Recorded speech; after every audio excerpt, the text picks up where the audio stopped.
책에서 여유를 담다. 책담. 책담에서 읽어드릴 이번 책은 아내 대신 엄마가 되었습니다. 입니다. 지은이 사유리. 출판사 다산북스.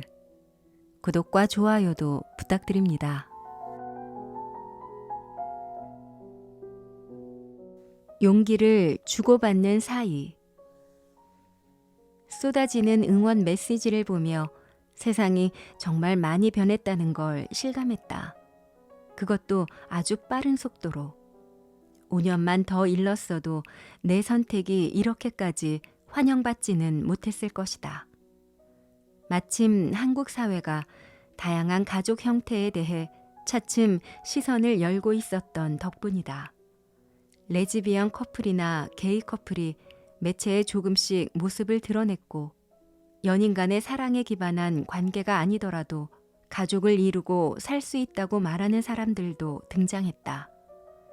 결혼과 혼인신고를 하지 않고 함께 사는 커플, 아이를 낳지 않고 생활하는 딩크 부부, 1인 가구는 흔해진 지 오래다. 그런 의미에서 나는 정말 운이 좋았다. 동시에 앞서 길을 열어준 사람들이 대단하게 느껴졌다. 보편적이지 않은 정체성이나 선택을 세상에 드러내는 일은 그 자체로 나서서 가시밭길을 걷겠다는 선언과 다름없다. 그걸 뻔히 알면서도 용기를 내어 세상 밖으로 나와준 홍석천 오빠 같은 사람들, 먼저 최전선에 나서서 손가락질을 받으며 흔치 않은 존재를 모두에게 알려준 사람들, 새삼 존경심이 피어올랐다. 그들을 보면서 나도 은연중에 용기를 얻고 있었는지도 모른다. 내가 비혼 출산이라는 낯선 길을 걷기로 결심할 때 그 용기가 힘을 발휘해 주었는지도. 나와 제네 소식이 세상에 알려지고 난 후 내게 가장 많이 메시지를 보내오는 사람은 싱글맘과 싱글데디, 친모나 친부가 아니지만 혼자 아이를 기르고 있는 양육자들이다. 저마다 사연도 다양하다. 어린 나이에 결혼하지 않은 채로 임신했는데 친부는 사라지고 혼자 아이를 키우고 있다는 20대 미혼모부터 이혼하고 갑자기 아이와 단둘이 지내게 되었다는 중년 남성까지 나이대도 성별도 가지각색이었다. 그런데 들려주는 이야기는 모두 비슷했다. 나를 보면서 용기를 얻었다고. 내가 유튜브에서 텔레비전에서 육아를 하는 모습을 지켜보는 것만으로 자신감과 에너지를 얻는다고 했다. 그동안은 혼자 아이를 키우는 사람은 어떻게 사는지 알 도리가 없어서, 아이에게 우리 같은 가족도 있다고 보여줄 수가 없어서 답답하고 힘들었다고 한다. 그러고 보니 나 역시 제네게 읽어줄 그림책을 보다가 엄마와 아빠와 아기가 너무 당연하게 등장하는 이야기가 많아서 조금 슬퍼지곤 했다. 동화책도 아무거나 읽어줄 수 없구나. 무심코 제네게 곰 3마리 노래를 불러주다 아빠곰 차례에서 멈칫한 기억도 있다. 다들 비슷한 고민을 하고 있었다. 한국 사회에서 아빠 혹은 엄마 혹은 둘 다 없이 아이를 키우는 일은 여전히 일반적이지 않다. 아이가 있으면 응당 엄마와 아빠가 있을 것이라고 생각하고 식당 종업원의 응대부터 공공기관의 서류까지 모든 것이 엄마, 아빠, 아이로 이루어진 가정을 기준으로 맞춰져 있다. 엄마나 아빠가 혼자 아이를 밖으로 데리고 나가면 아빠는 어디 있어? 엄마는 어디 있어? 하는 말들도 쉽게 한다. 그러고 보니 9시 뉴스에 내 이야기가 보도된 이후 내 이름과 정상 가족이라는 단어가 함께 언론에 등장하는 일이 부쩍 늘었다. 결혼과 출산으로 이루어진 가족을 의미하는 말이라고 했다. 그럼 나랑 쟤는 비정상 가족인가? 비정상이라니? 이렇게 시대착오적일 수가 없다. 세상이 많이 변했다는 말 취소다. 아직도 갈 길이 멀다. 아니, 많이 변했는데 앞으로도 한참은 더 많이 변해야 할 것 같다. 같은 처지의 싱글맘이나 홀로 육아를 하고 있는 보호자에게 메시지를 받을 때면 그 변화에 내가 조금이나마 보탬이 되고 있는 것 같아 기쁘다. 동시에 책임감과 부담감도 밀려든다. 대부분의 사람들이 싱글맘이나 한부모 가족을 예능 프로그램보다는 9시 뉴스에 좋지 않은 기사로 접한다. 그런 나쁜 이미지가 굳어져 있는 것이 안타깝다. 대부분의 싱글맘들이 온 힘을 다해 아기를 사랑하고 아이를 제대로 키우기 위해 사력을 다하고 있다는 걸 더 널리 알리고 싶다. 방송인으로 활발히 활동하고 있는 만큼 밝고 긍정적으로 육아하는 모습을 보여줘야겠다고 매일 다짐한다. 결혼에는 뜻이 없지만 아이는 낳아 키우고 싶다는 생각을 하면서도 사람들의 시선이나 편견이 걱정되고 엄두가 나지 않아서 마음속에 담아두고만 있었는데 나를 보면서 가능성이 아주 없지 않다는 생각에 위안을 받았다는 댓글도 보았다. 꼭 나와 같은 선택을 하겠다가 아니라 결혼이 아니더라도 가족을 만들어 살 수 있다는 선택지가 하나 더 생겼고 그 선택을 우리 사회가 별다른 거부감 없이 받아들이는 것을 보면서 그 자체로 일종의 해방감을 느꼈다고. 싱글맘의 자녀임을 밝혀오는 사람들의 메시지도 있었다. 기억도 나지 않는 어릴 적부터 엄마와 단둘이 지내왔는데 텔레비전에 나오는 나를 보면서 자신의 엄마도 이런 마음으로, 이런 모습으로 나를 키웠겠구나. 조금이나마 상상해 볼 수 있어서 좋다고, 고맙다고 했다. 내 덕분에 자신의 엄마를 더 깊이 이해하고 사랑하게 되었다는 메시지를 받았을 때는 정말이지 울지 않을 도리가 없었다. 의도하지도 기대하지도 않았지만 쏟아지는 응원 메시지를 받으며 나도 덩달아 기운이 났다. 내 안에도 씩씩하게 살아갈 용기가 자라나는 느낌이었다. 용기를 주고받는 사이라니 멋진걸? 앞으로도 우리가 생각하지 못했던 더 많은 형태의 삶이 눈앞에 나타날 것이다. 10년만 지나도, 아니 5년만 지나도 나와 젠 같은 가족은 너무 흔해서 뉴스거리도 되지 않을지 모른다. 그때 그 모양이 어떻든 이유가 무엇이든 조금 다르게 사는 사람들이 있는 그대로의 자신을 자유롭게 드러내고 모두 함께 어울릴 수 있으면 좋겠다. 그 세상은 젠이 살아갈 세상이기도 하니까. 그런 미래를 위해 우리가 이렇게 용기를 나누고 있는 거라고 믿는다.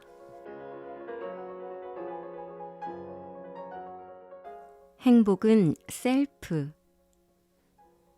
정자 기증을 받아 임신을 시도하기로 결심했을 때 사람들의 시선을 걱정하지 않은 건 아니었다. 남편 없이 다른 사람의 정자를 기증받아서 아이를 가지면 어떨 것 같아? 결혼이나 출산에 대해 딱히 구체적인 계획이 없던 때에도 나는 가까운 친구들에게 이런 질문을 하곤 했다. 내가 정자 기증에 큰 거부감이 없었기 때문에 다른 사람들은 대체로 어떻게 생각하는지 궁금했다. 어우, 징그러워. 말도 꺼내지 마. 대부분이 같은 반응이었다. 낯설고 이상하고 자연스럽지 않은 일이라 징그럽다고. 하지만 요즘은 난임 부부들도 시험관 시술을 많이 받는데 어디까지가 자연스러운 일인 거지? 그때는 속으로만 생각하고 넘어갈 수밖에 없었다. 아마 다들 깊이 생각하지 않고 떠오르는 대로 대답한 것일 테지.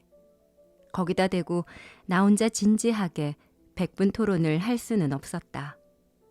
직접 말로 표현하지는 않았지만 친구의 눈빛에 서린 혐오감이 너무 강렬해서 가볍게 이야기를 꺼낸 내가 민망해질 정도였다. 당황한 나는 바로 다른 주제로 말을 돌려버렸다.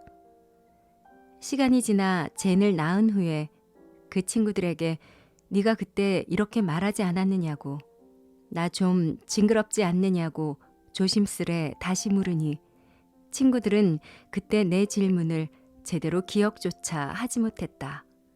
심지어 자기가 언제 그런 말을 했냐는 듯 요즘 사유리 네가 나오는 슈퍼맨이 돌아왔다가 너무 재미있다며 둘이 사는 모습이 무척 보기 좋다고까지 했다.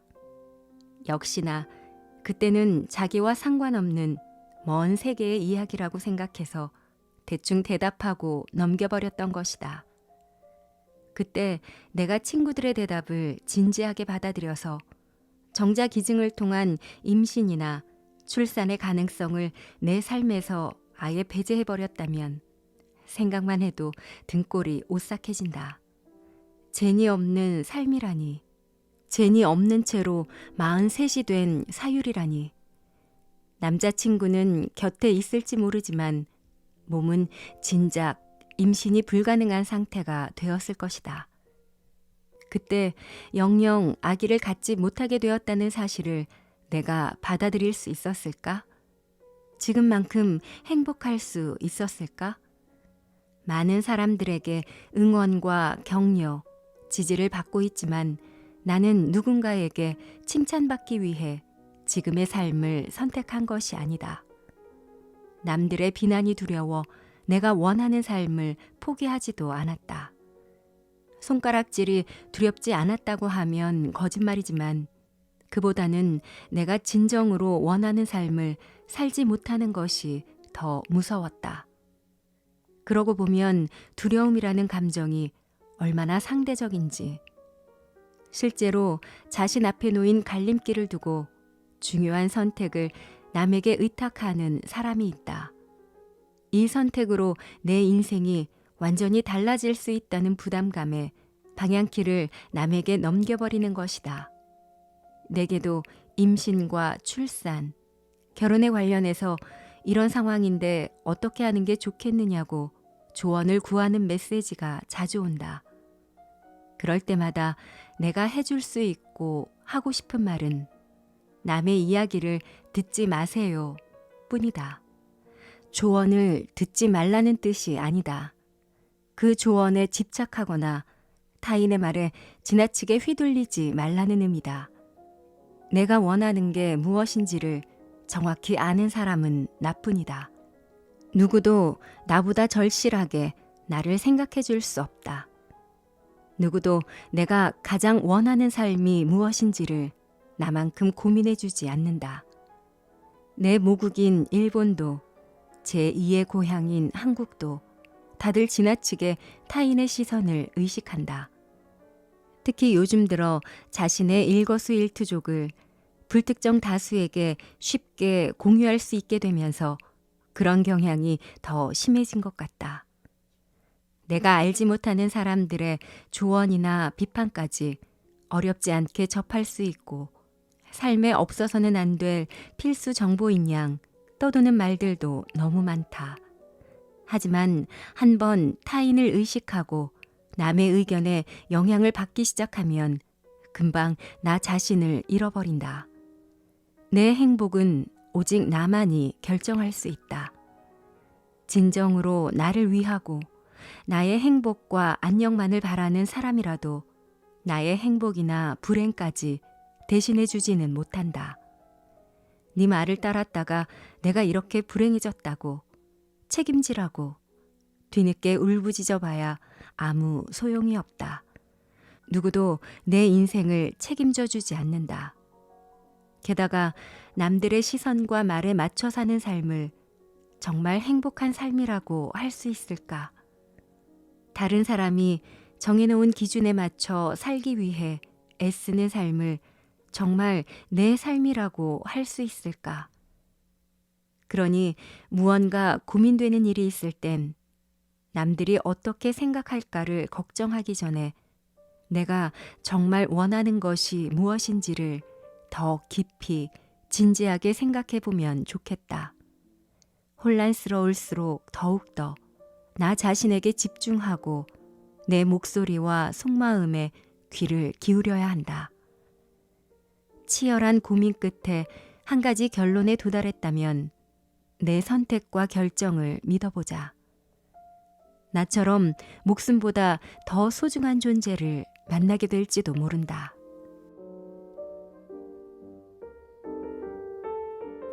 불행도 셀프. 나의 행복은 나에게 달렸다고 굳게 믿는 만큼 반대의 경우도 마찬가지라고 생각한다. 불행하고 싶어서 불행한 사람이 어디 있냐고 하겠지만 내가 불행한지 아닌지는 나만이 결정할 수 있다. 아빠 없이 자랄 아이가 불쌍하다. 쟤네 불행을 벌써부터 점치는 사람들이 있다. 최근 내가 등장하는 기사나 내 SNS에 가장 많이 달리는 종류의 악플이다.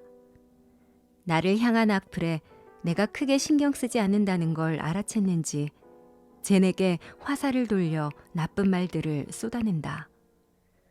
그럴 때면 온갖 비난에도 의연하던 듬직한 매니저마저 우울증이 올 것 같다고 하소연을 한다. 저 어린 게 무슨 죄가 있다고. 댓글 하나하나 다 읽지 마.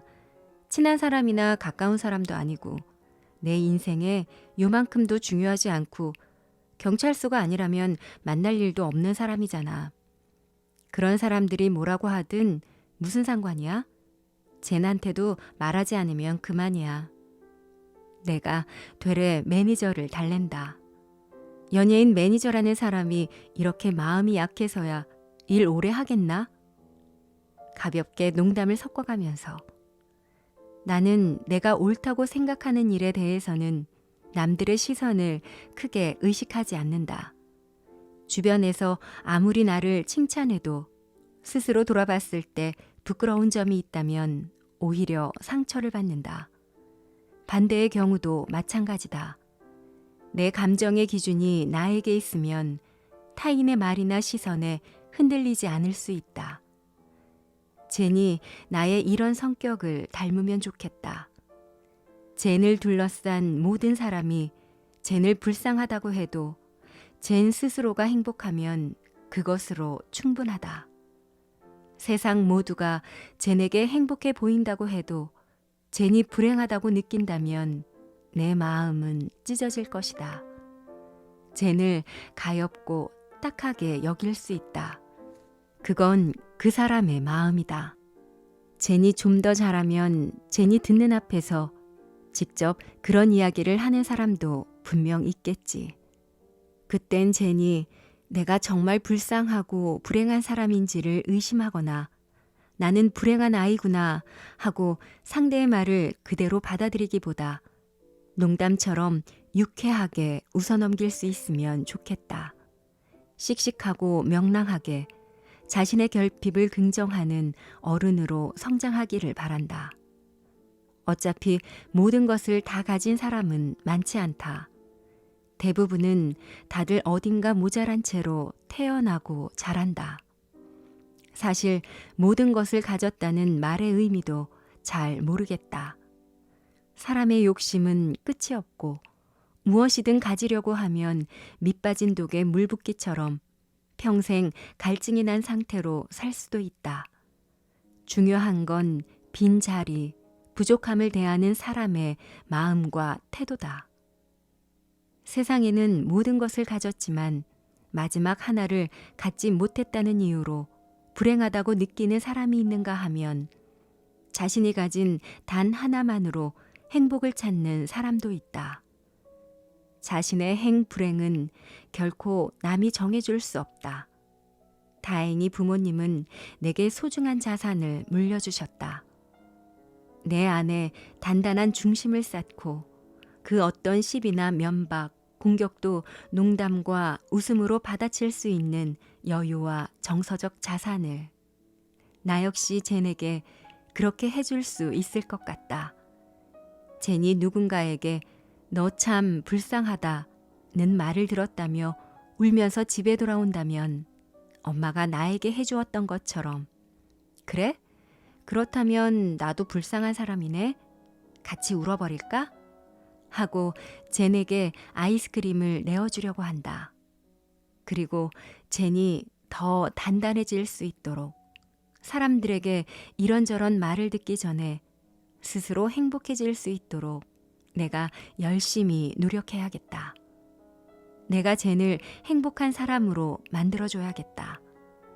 젠을 가엾고 불쌍한 아이로 만드는 대신 아빠 없는 아이로 태어나게 해서 미안하다는 말 대신 엄마가 2배로 사랑해주겠다고 이야기해 주어야겠다.